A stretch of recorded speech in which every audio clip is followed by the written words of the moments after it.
Now let's get started. Hey guys, it's Ray again.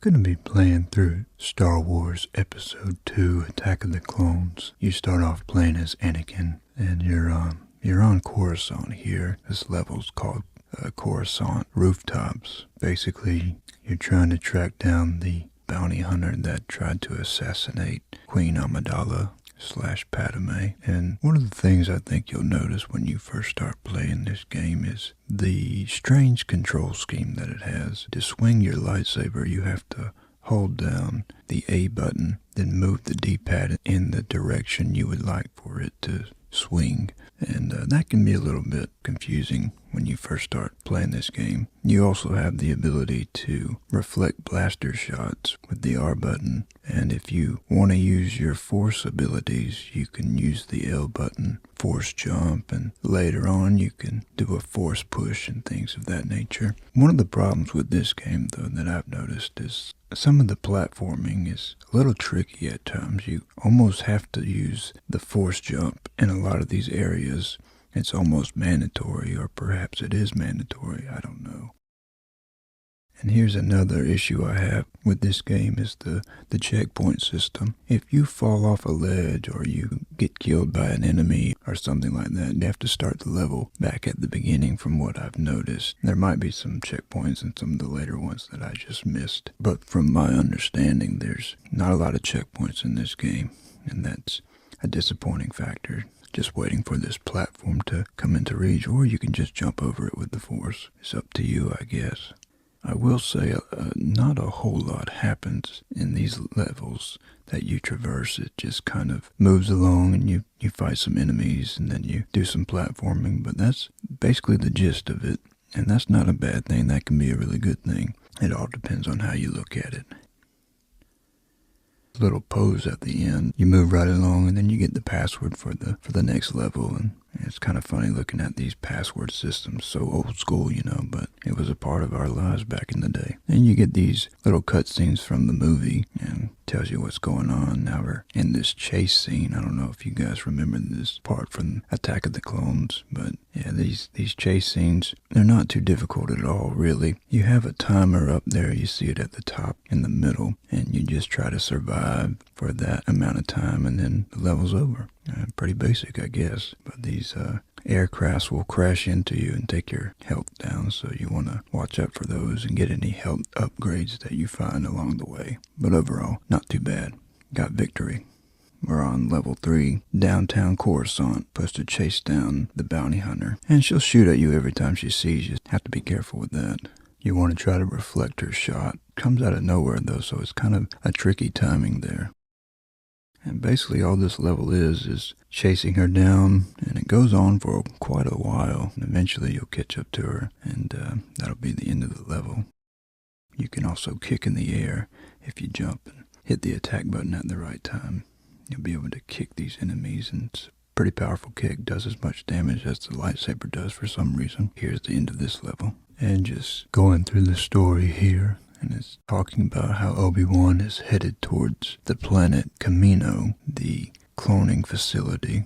And this level on Camino is kind of repetitive, and it's one of my least favorite levels in the game. And you'll notice that Obi-Wan does this little dance while he's standing there. I'm not really sure why he's dancing like that or standing like that, but he is for some reason. But anyway, on Camino, I have these 3 key cards that I have to find in order to access the area where Django Fett is. To enter certain doors, you have to have a specific key card, and you don't really know which door needs a specific key card, but you'll get it after a while. It's just a lot of trial and error. Another strange thing is these elevator doors all have the symbol of pointing up. None of them point back down, so it's a little confusing. You don't know if you need to go up or go down or what have you. You don't really know which level you're on.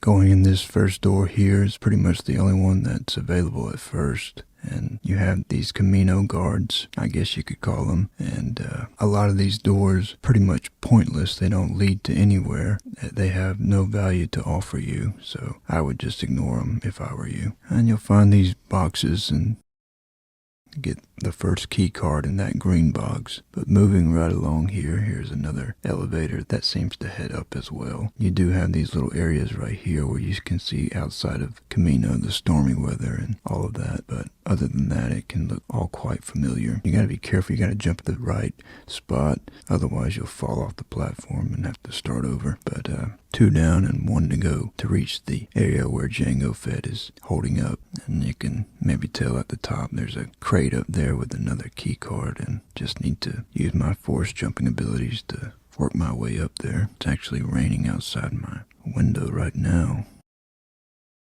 Getting closer to the last door here. I got all 3 key cards now. Now here we are. And it's a boss fight with Django Fett, and of course Boba Fett's in the ship as well, and he'll fire at you, and you gotta watch out for his blaster shots from the airship. Jump up and kick Django out of the air. It does a lot of damage, as I mentioned before. It does as much damage as a saber slash for whatever reason, but yeah, just jump up and kick him if you possibly can. And swing at him when he drops. Seems to be the most effective way that I've found. But overall, not too difficult of a fight if you can just kind of get an early start on him, take him down.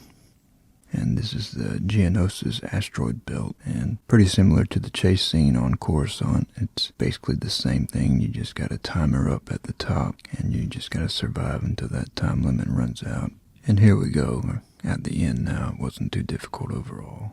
And moving right along to the planet of Geonosis. But we need to head back to Tatooine and control Anakin Skywalker for a little while before we get back to Obi-Wan's part. Anakin is in search of his mother, and he can sense that something very bad has happened to her, and I'm going to have to deal with some Tuscan raiders. So here I am in the Tuscan Raider village. I have these reptilian creatures called Massives. They're almost like guard dogs to the Tuscan Raiders. They use them for that purpose, it seems like. But anyway, this village is of course full of Tuscan Raiders, and they'll come after you with a number of different weapons, and they'll also be riding these banthas at certain points, and you want to just jump up and kick them off of those things, and that'll take care of them for the most part. You can also swing your lightsaber and get rid of them as well. But overall, this level isn't too difficult. It's pretty standard. You just move right along, almost like a beat-em-up level in many ways. And I have a lot of these Geonosian guards here. I think they spawn indefinitely because a lot of these jumps require the force to make, and you need some enemies to respawn in order to get the orbs that replenish your force meters. Right there, I thought I was able to make that jump, but clearly I was not able to make that. And you have all these falling rocks as well that you need to look out for. There's that jump I was referring to, and it just won't let me up there on that ledge.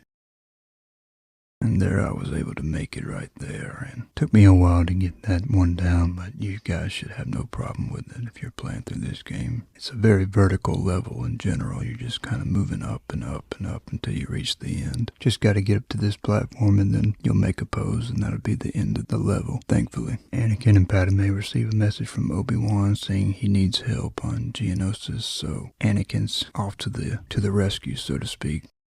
This particular level has Anakin trying to move through the Droid Factory on Geonosis and are on a conveyor belt, and it keeps moving you forward, and unless you jump in the air, you'll keep moving forward to the right. And see right there, if those crushers come down on you, you die immediately and you have to restart the level. And I can't tell you how many times they crushed me and I had to restart. Of course, you have more Geonosian guards coming after Anakin, and you just want to watch out for those crushers right there. But here I am. I finally made it to the end of the level, thankfully so. You get to take control of Mace Windu. He's only available to play as him this one particular level, but it's pretty awesome nonetheless. Almost like a survival type level. Django Fett shows up. Another boss fight with him. You want to defeat these guards, and basically the same strategy as when you were Obi-Wan. You just want to jump up in the air and kick him, and once again, he's not too difficult overall. Move back and forth and hit him whenever he shows up. And there Django Fett goes down, and he's done for. another chase scene, but this time I'm chasing after Count Dooku. And I believe this one is slightly different, whereas the other ones were more of a survival and waiting for the timer to run out. This one you want to hit Dooku's ship until it finally just loses enough power, and then you'll get the victory sign and you can move on. You start off with Obi-Wan, and you have to take care of a few enemies. It's not just a boss fight as soon as you start it off like you think it might be. Here I am at the Count Dooku boss fight, and what you want to do is use your force push on him until you get his health down far enough. And of course he'll try to force push you as well, but once you get him down, maybe around halfway, start swinging at his legs. And he'll hit you at the same time too, but you already have a health deficit on him and he won't be able to make it up in time. He knocks out Obi-Wan and Anakin shows up, and just do the same thing once again. Just repeat the process on him right there. And overall, not too difficult of a final battle. Of course, it shows that Obi-Wan and Anakin lost that fight, and it takes Master Yoda to save the day. And here's Anakin and Padme getting married. This is the end of the game. Anyways, guys, I hope you enjoyed this playthrough, and I appreciate each and every one of my subscribers out there. These GBA games are still worth checking out in the year 2025. I'll catch you guys in the next one. Take care.